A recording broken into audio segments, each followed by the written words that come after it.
Hey guys, welcome back to another episode of the Digital Diaries of a Content Creator. If you're new, welcome. My name is Tamara Renaye. We are on episode 2 and I'm so excited to share with you what I have for today. And I'm also so glad that you guys enjoyed the first episode.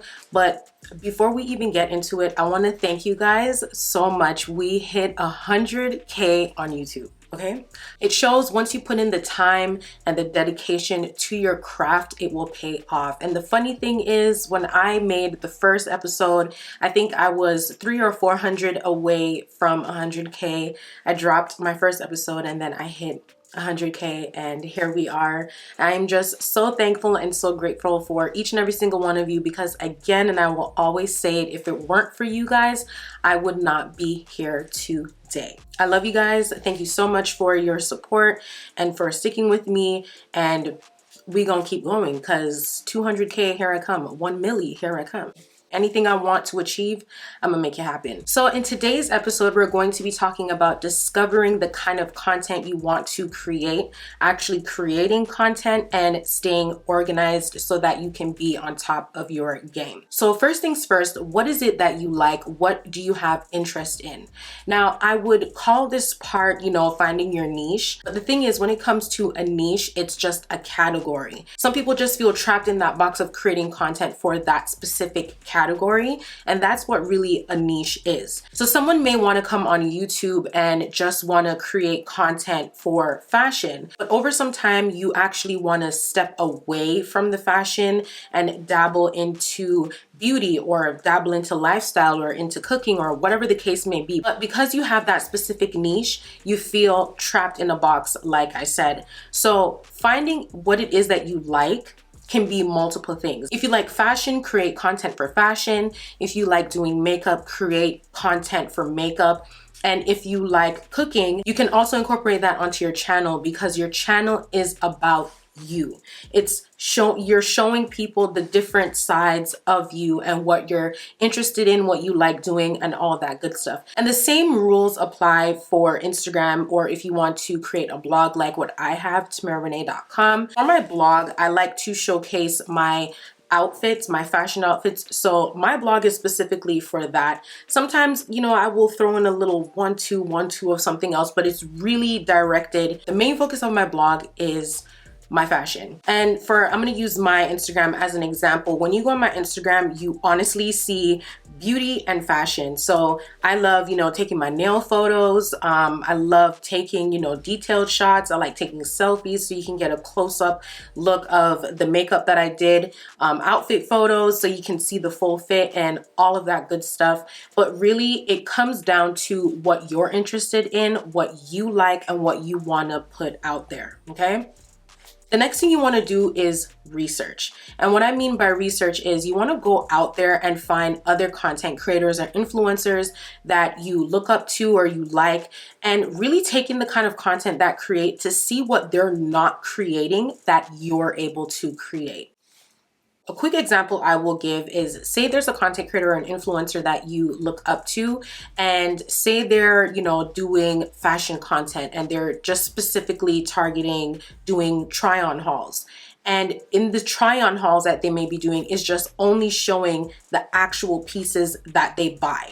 They don't show how they style it. Well, that's where you can come in and actually style the pieces. So if you want to do try-on hauls, do your try-on hauls, but you can also actually style the pieces to give your audience a better understanding of a good view of how to style the specific piece, how you would put it together. Just, throw random inspiration out there to your audience.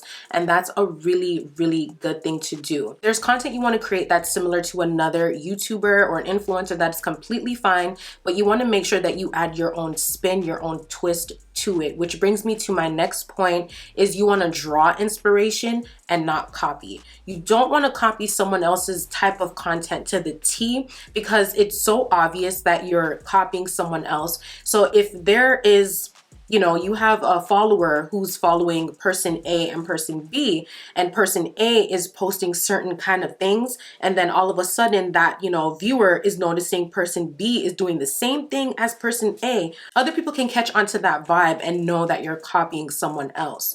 So it is okay to do similar things, but you really want to add your own twist to it, because this is your channel. This is your platform that you're creating. And if you're copying someone else, then you're really not being yourself. You want to be yourself. Being yourself, staying true to you, will draw people to you. And I have a lot of people that always ask me, Tamara, how did you grow? What did you do? And my number one answer is just staying true to yourself. I stay true to me. I am posting the kind of content that I like. I'm showcasing, you know, my interests. I'm giving you guys a little insight of who Tamara Renaye is. And that's honestly it, you guys. So now that you have an idea of the kind of content you want to create, and you've done your research on other content creators to see what they're not doing that maybe you can, you know, introduce to the world, now the next thing for you to do is to actually create the content. The only person that can create the content is you. No one else. It's you. I love to tell people to start with what they have. And that is honestly the best thing to do, because the worst thing you want to do is spend all this money investing in all this equipment and you not end up using the equipment. So if you have a smartphone, start off with using your smartphone. I can speak for myself. When I first started my whole YouTube journey, I was using my smartphone. I had an iPhone 6S. That's what I was creating content on, even down to like Instagram pictures and posting pictures on my blog. I didn't have an actual camera. I was taking my photos on my phone and doing all the uploading and all the editing and all of that good stuff on my phone. Because if I'm going to be honest with you guys, YouTube, like content creation, is really not for everyone, and that's okay. So you never know unless you try, and you have to try in order to know if this is something you want to continue doing.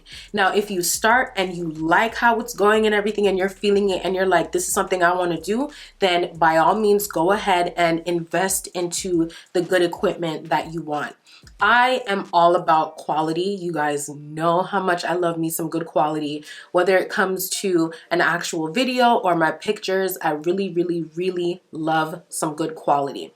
So for the first year of, you know, my YouTube journey, the quality wasn't really where I wanted it to be, and I didn't know what kind of camera I wanted to invest in.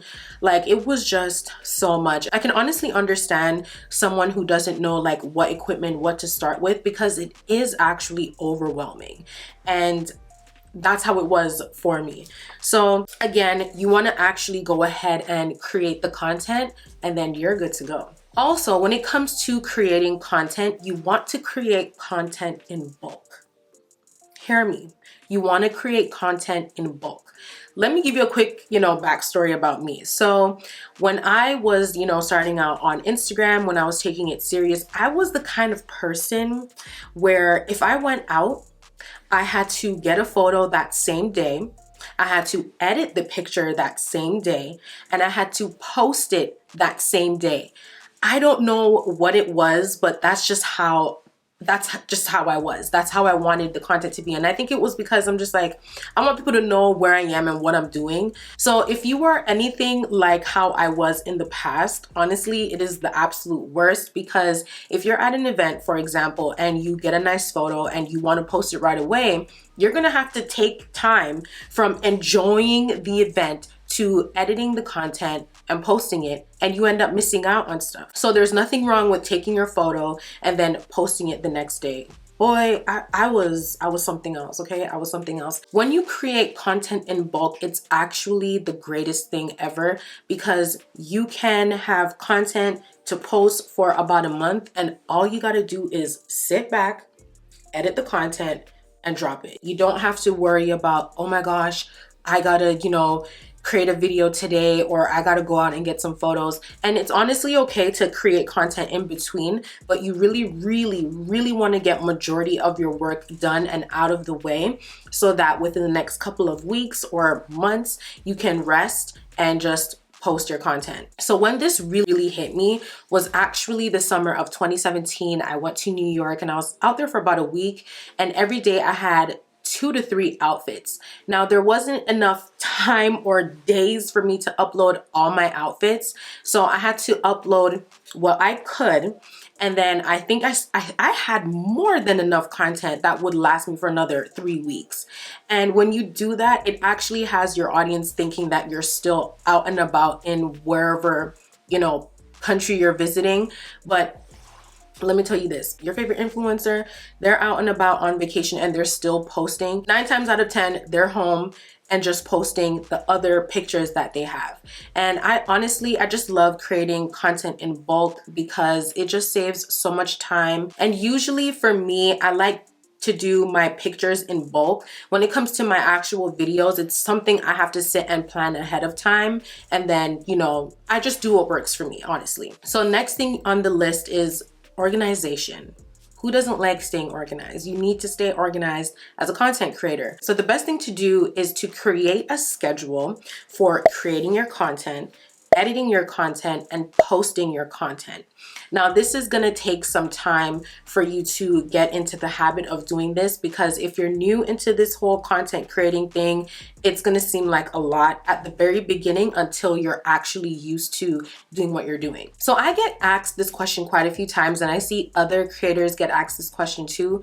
And the main question is, how do you balance a 9 to 5 and content creating? And to be honest with you, when it comes to that question, I have question marks flying all around, because it's like, you're going to make time for what it is that you want and what it is that you like.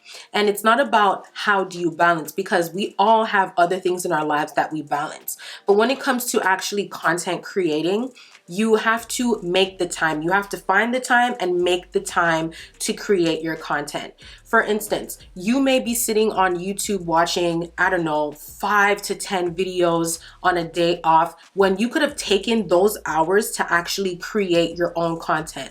When you're creating content, you're investing in yourself. You're investing in your brand. So it's not about how do you balance. It's more so, what are you going to do to really create the content? And at the end of the day, you're making excuses for not creating content. So it really comes down to, how bad do you want it? Because if you really, really want to do something like this, you're going to take the time, you're going to make the time, you're going to find the time to create your content and get it out there. Because at the end of the day, it comes down to you and nobody else. And I just feel that, people want things to be presented to them. They don't want to do the work, but you have to do the work in order to get to the top. Okay. With all that being said, it brings me to my last point, and that's being consistent with your work and continue to build. Okay. Continue to build. So like I said in the first episode, I've been doing this since 2016. Okay. So it did not happen overnight. It took some time. Jackie Ina. I love Jackie so much. Like, she's my girl in my head, okay? So she's actually been doing this whole influencing thing for 12 years, okay? So when you look at her content, when you look and see where she is today, and knowing that it took 12 years, 12 years is a very long time. It did not happen overnight.